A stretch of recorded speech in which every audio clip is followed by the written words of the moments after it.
Hi everyone. सो इस video में हम यहाँ पर बात करेंगे TACS BSc ignite and smart hiring के बारे में।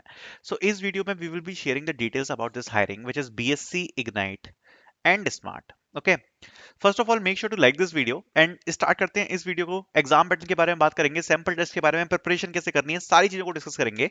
सबसे पहले बात कर लेते हैं यहाँ पर एलिजिबिलिटी क्राइटेरिया के बारे में। सो यहाँ पर जितने भी 3 इयर्स के फुल टाइम ग्रेजुएट्स हैं, BCA BSc IT, computer science, maths, data science, stats, physics, chemistry, electronics, cyber security, biotechnology, BVOC, CSIT from 2025 and 2026 batch eligible है। मतलब जितने भी बच्चों ने 3 साल का ग्रेजुएशन किया है वो सभी बच्चे एलिजिबल हैं, जो BSc या BCA से हैं। एंड BVOC वाले भी यहाँ पर एलिजिबल होने वाले हैं, और जो 2025 या 2026 में पास आउट हो रहे हैं वो एलिजिबल हैं। परसेंटेज का क्राइटेरिया क्या है? 50%। सिंपल सा क्राइटेरिया रखा है कि यहाँ पर 50% का आपका जो क्राइटेरिया है वो होने वाला है, ठीक है। एंड यहाँ पर अगर आप देखोगे तो जो 50% का क्राइटेरिया है वो यहाँ पर आपका रहेगा CGPA में 10th 12th एंड डिप्लोमा या ग्रेजुएशन अगर आपने कोई भी किया हुआ है तो सब में मिनिमम 50% आपका होना चाहिए। बैकलॉग्स के बारे में बात करते हैं तो भैया जो भी 2025 बैच के हैं वहां पे कोई भी आपके एक्टिव बैकलॉग नहीं होनी चाहिए, और 2026 बैच के जो हैं अप टू जो एक एक्टिव बैकलॉग है वो यहाँ पर चल जाएगी, ठीक। मेन बात कर लेते हैं एग्जाम पैटर्न के बारे में और क्या अंतर है। देखो ध्यान से, सबसे पहले प्रोफाइल्स को समझ लेते हैं। सबसे पहले प्रोफाइल्स के बारे में बात करूंगा मैं। देखो, इसमें आपको दो प्रोफाइल मिलती है। एक हो गई आपकी BSc इग्नाइट और एक हो गई आपकी TCS स्मार्ट। अब ये दो प्रोफाइल क्या है, ध्यान से समझ लो। देखो, इन दोनों प्रोफाइल को समझने के लिए मैं आपको सीधी सिंपल बात बताऊंगा। जो BSc इग्नाइट है, अगर आप इसको ज्वाइन करोगे तो आप यहां पर 1 या 2 साल में जो बच्चे TCS NQT देते हैं उनके बराबर की पोजीशन पे आ जाओगे, मतलब TCS निंजा की पोजीशन पे आप आ जाओगे TCS के अंदर। अगर आप TCS स्मार्ट देते हो तो आपको ये निंजा की पोजीशन पहुंचने में टाइम लग जाएगा, और TCS BSc इग्नाइट का जो पे पैकेज है वो भी यहां पर ज्यादा है और TCS स्मार्ट का कम है। अब ये मिलता कैसे है? देखो, जो यहाँ का टेस्ट है ना वो दो पार्ट्स में डिवाइडेड है। एक तो आएगा एप्टीट्यूड और दूसरा जो आएगा वो आएगा कोड। तो एप्टीट्यूड और कोड में डिवाइडेड है।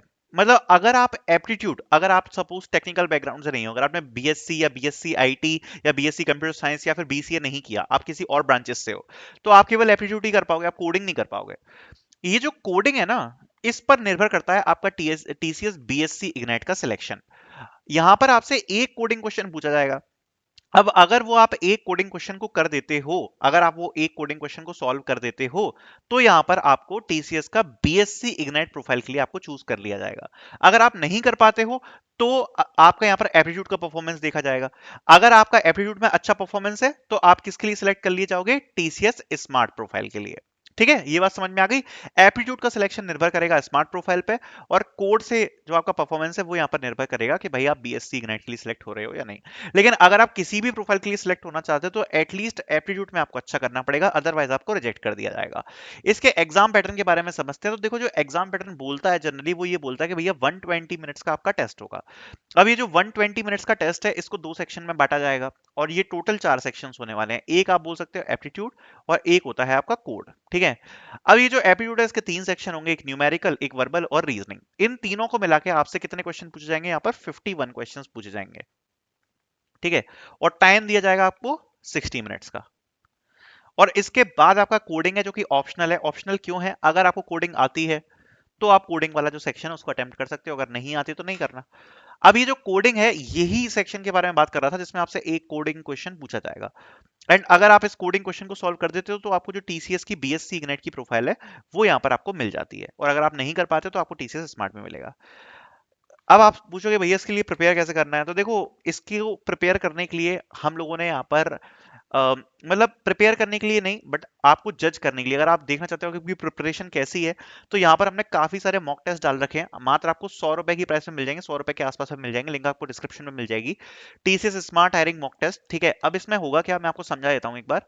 तो यहाँ पर आपको क्वांट के 4 मॉक टेस्ट मिल जाएंगे। अब जो TCS है वो लगभग 20 क्वेश्चन पूछती है क्वांट के आपसे, तो 20 क्वेश्चन के 4 मॉक टेस्ट आपको यहाँ पर मिल जाएंगे, जिसमें अगर आप टोटल काउंट करोगे तो आपके ये हो जाएंगे लगभग 80 क्वेश्चन।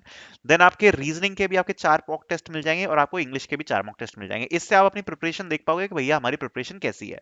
इसके अलावा प्रैक्टिस करने के लिए बोनस में हमने बहुत सारे मॉक टेस्ट प्रोवाइड करा दिए हैं, जैसा आप देख सकते हो 1 2 3 4 5 6 7 8 9। तो 9 टेस्ट मतलब 180 क्वेश्चन, और यहाँ पर भी अगर आप देखोगे तो यहाँ पर आपके टोटल 12 टेस्ट है, तो 240 क्वेश्चन, मतलब लगभग 400 क्वेश्चन का कलेक्शन आपको मिलने वाला है मात्र 100 रुपए में।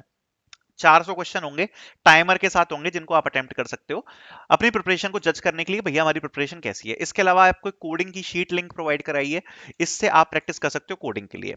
ठीक है, तो ये मात्र 100 रुपए की प्राइस में होने वाला है, लिंक आपको डिस्क्रिप्शन में मिल जाएगी, इसको आप यूज कर सकते हो चेक करने के लिए आपकी प्रिपरेशन कैसी है। आप डेली 1 या 2 मॉक टेस्ट दे सकते हो, अभी आपके पास टाइम है 13-14 दिन का, तब तक आप यहाँ पर ये काम जो है वो कर सकते हो। ठीक है, इसके अलावा आपको मैं एक लिंक प्रोवाइड कराऊंगा सैंपल टेस्ट की। जैसा कि आप देख पा रहे हो, ये TCS BSc ignite and smart hiring का जो है ये सैंपल क्वेश्चन पेपर होने वाला है। 51 क्वेश्चन 120 मिनट्स का, आप देख सकते हो। इसमें 51 क्वेश्चन होंगे विथ 50 एमसीक्यूज आपसे पूछे जाएंगे, 50 एमसीक्यूज होंगे और एक प्रोग्रामिंग क्वेश्चन होगा। एंड यहाँ पर आप C C plus plus Java Python या पर्ल में यहाँ पर जो क्वेश्चन है उसको सॉल्व कर सकते हो। अब जो क्वेश्चन है वो कुछ इस प्रकार के आते हैं, आप देख सकते हो, ये वर्बल एबिलिटी के क्वेश्चन है जो स्मार्ट में पूछे जाते हैं। पूरा सैंपल पेपर है और इसी प्रकार का जो एक्चुअल पेपर है वो भी आपको यहाँ पर देखने को मिलेगा। तो ये जो सैंपल पेपर है इसकी भी लिंक आपको जो है वो डिस्क्रिप्शन में मिल जाएगी। ठीक है, तो ये पूरा आपका सैंपल पेपर है, आप देख सकते हो इसमें क्वेश्चन वगैरह सब कुछ प्रोवाइडेड है। ठीक है, तो इसको भी आप सॉल्व कर लेना, सैंपल पेपर को एक अच्छा आइडिया लग जाएगा आपको। जैसे इसमें क्वेश्चन पूछे गए ना, तो ऐसे क्वेश्चन यहाँ पर पूछे जाते हैं इसके अंदर। तो आप देख सकते हो ये पूरा सैंपल पेपर है। ठीक है, एंड इसके अलावा जो एक कोडिंग क्वेश्चन है वो भी यहाँ पर जो है वो प्रोवाइड यहाँ पर किया गया है। ठीक है, तो एक बार इसको भी चेक कर लेना। ठीक, तो यहाँ पर ये सब कुछ अवेलेबल है। तो ये जो सैंपल पेपर है इसकी भी जो लिंक है आपको डिस्क्रिप्शन में मिल जाएगी, तो इसको आप प्रैक्टिस कर सकते हो। एंड मॉक टेस्ट की लिंक भी आपको डिस्क्रिप्शन में मिल जाएगी। ठीक है, और बाकी अगर और कुछ वीडियोस मुझे बनानी होंगी इस एग्जाम के ऊपर तो मैं बना दूंगा इसी चैनल के ऊपर। Thank you so much for watching.